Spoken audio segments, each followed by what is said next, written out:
నమస్కారం. నేను doctor Lalitya, consultant dermatologist, doctor Lalitya skin and laser centre, Nalgonda. ఈరోజు మనం అర్టికేరియా గురించి తెలుసుకుందాం. అర్టికేరియా అంటే బెందుల వ్యాధి. బెందులు హైవ్స్, వీల్స్ అంటాము. అది మామూలుగా రెండు రకాలుగా ఉంటుంది. Acute urticaria, chronic urticaria. Acute అంటే 6 వారాల లోపు దాన్ని మనం అక్యూట్ అర్టికేరియా అంటాం. క్రానిక్ అంటే 6 వారాలకు మించితే క్రానిక్ అర్టికేరియా అంటాం. కానీ ఈ అర్టికేరియాకి చాలా కారణాలు ఉంటాయి. కానీ ఫస్ట్ అక్యూట్ స్టేజ్లో ఉన్నప్పుడు దానికి ఒక పర్టిక్యులర్ కారణం అనేది వెల్లడించడం కష్టం. అంటే అది ఫుడ్ అవ్వచ్చు, లేదంటే బాడీలో ఇన్ఫెక్షన్స్ అవ్వచ్చు, పంట్లో ఏమైనా పుచ్చిపళ్ళు ఉన్నా కానీ రావచ్చు, యూరిన్ ఇన్ఫెక్షన్స్ ఉండొచ్చు, గ్యాస్ట్రోఇంటెస్టైనల్ ప్రాబ్లమ్స్ అవ్వచ్చు. సో ఇట్లాంటి వేరియస్ ప్రాబ్లమ్స్ అవ్వడం వల్ల ఈ అర్టికేరియా రావచ్చు. అదే కాకుండా ఇంకోటి కారణం లేకుండా కూడా ఇట్లాంటివి రావచ్చు. పర్టికులర్ గా కారణం అనేది ఏంటో తెలియకుండా కూడా 50% కేసెస్ లో ఉంటుంది.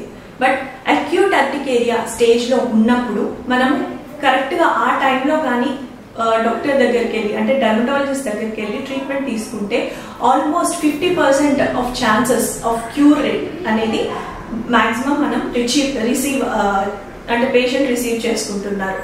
అండ్ ఇంకొకటి, జనరల్ గా క్రానిక్ స్టేజ్ లోకి వెళ్ళినప్పుడు, అక్యూట్ నుంచి క్రానిక్ స్టేజ్ లోకి వెళ్ళినప్పుడు ఇది తగ్గడం అనేది కొంచెం కష్టంగా ఉంటుంది.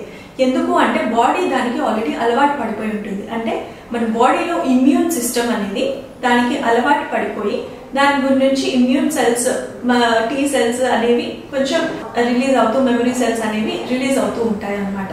దీని గురించి కొంచెం ఎక్కువగా అంటే 6 నెలల వరకు, 3 నెలల వరకు, సంవత్సరం వరకు ట్రీట్మెంట్ తీసుకోవాల్సి ఉంటుంది. కొన్నిసార్లు అంటే 100 మందిలో 50 మంది వరకు ఆ పర్టికులర్ టైం వరకు మనం ట్రీట్మెంట్ ఇచ్చినప్పుడు జనరల్గా తగ్గిపోయి మళ్ళీ రాకుండా ఉండే అవకాశం ఉంటుంది. కానీ మిగతా 50 మందిలో అది 1 ఇయర్ పట్టొచ్చు, 10 ఇయర్స్ పట్టొచ్చు, మధ్యలోనే ట్రీట్మెంట్ తీసుకుంటున్న టైంలో కంప్లీట్గా విముక్తి కూడా పట్టొచ్చు. బట్ కొన్నిసార్లు బీపీ, షుగర్ లాగా మనతో ఎట్లయితే బీపీ, షుగర్ మనతో ఎలా అయితే ఉంటాయో ఇవి కూడా మనతోనే మన జీవన శైలిలో అలవాటు పడిపోయి ఉంటాయన్నమాట. సో అలా ఉన్న స్టేజ్లో మనం రెగ్యులర్గా ట్రీట్మెంట్ తీసుకుంటూ ఉండడంలో కూడా నష్టం లేదు. ఈ అర్టికేరియా అనేది రాకుండా మనం ఏం చేయవచ్చు? రాకుండా అనేది అంటే బాడీలో ఏమైనా ఇన్ఫెక్షన్స్ ఉంటే దాని గురించి ట్రీట్మెంట్ తీసుకోవాలి డాక్టర్ దగ్గరికి వెళ్ళి.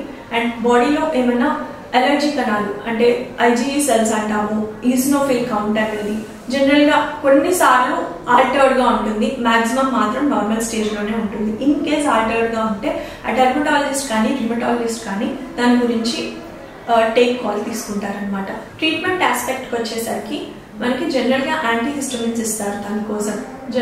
సో యాంటీహిస్టమిన్స్ అనేవి first primary line of treatment. అది తీసుకుంటున్నప్పుడు జనరల్గా మనకి బెందులు అనేవి తగ్గిపోతాయి. సో కంప్లీట్గా తగ్గిపోయే వాళ్ళు ఉంటారు, ఇంకా తగ్గకుండా కంటిన్యూ అయ్యే వాళ్ళు ఉంటారు. దానికోసం కంటిన్యూ అయ్యే వాళ్ళకి డర్మటాలజిస్ట్ వాళ్ళకి ఎంత మేరకు వస్తున్నాయి అనేది చూసి దాని గురించి ట్రీట్మెంట్ ఇస్తారు. అండ్ టెన్షన్ పడే విషయం అయితే ఏమీ కాదు. Thank you.